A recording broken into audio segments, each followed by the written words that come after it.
کچھ لوگوں کے متعلق کہا گیا ہے کہ روح نکلنے کے وقت اس کو بہت تکلیف ہوتی ہے، سب کے لیے نہیں. کچھ ایسے لوگ ہیں جن کی روح نکلنے کے وقت درد زیادہ ہوتا ہے، تکلیف زیادہ ہوتی ہے مرنے کے وقت. پوچھا گیا کیوں؟ کہا کہ یہ روح جو ہے اس کی ساری بنائی ہوئی چیزوں میں اٹکی ہوئی ہے، اس کی اولاد میں بھی ہے، اس کے مال میں بھی لگی ہوئی ہے، اس کے گھر میں بھی لگی ہوئی ہے، اس کے جائیداد میں بھی لگی ہوئی ہے. روح جب نکل رہی ہوتی ہے ان سب چیزوں سے بھی نکل رہی ہے، جہاں جہاں اس کی خواہشات لگی ہوئی تھی سب جگہ سے کھینچا جا رہا ہے. تو درد بڑھتا چلا جاتا ہے، تکلیف بڑھتی چلی جاتی ہے، اور پھر وہ جب دیکھ رہا ہوتا ہے خالی ہاتھ جا رہا ہو، تکلیف زیادہ ہوتی. اسی لیے میرے عزیز و اللہ کے نبی صلی اللہ تعالیٰ علیہ وسلم کا جب آخری وقت آیا، آپ کے وصال کا وقت آیا، حضور نے اپنی بیویوں کو بلایا، ازواج مطہرات کو بلایا اور پوچھا کہ کس کے پاس کتنا سونا ہے، کتنا زیور ہے. ازواج مطہرات نے کہا میرے پاس اتنا ہے، ان کے پاس اتنا ہے. سب نے اپنے چاندی سونے کے زیورات لا کر پیش کر دیا.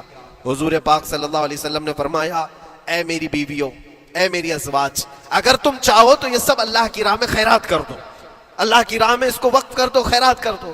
بیویوں نے پوچھا یا رسول اللہ صلی اللہ علیہ وسلم، کیا آج سے سونا چاندی پہننا حرام ہو گیا ہے؟ کیا ہمارے لیے ناجائز ہو گیا ہے؟ نبی پاک صلی اللہ علیہ وسلم نے فرمایا نہیں، زینت تو تمہارے ہی لیے ہے، سونا اور چاندی تمہارے لیے ہے، حرام نہیں ہے، ناجائز نہیں ہے. لیکن میں دیکھ رہا ہوں میری زندگی کا آخری وقت آ گیا، میں رب ذوالجلال کی بارگاہ میں جانے والا ہوں.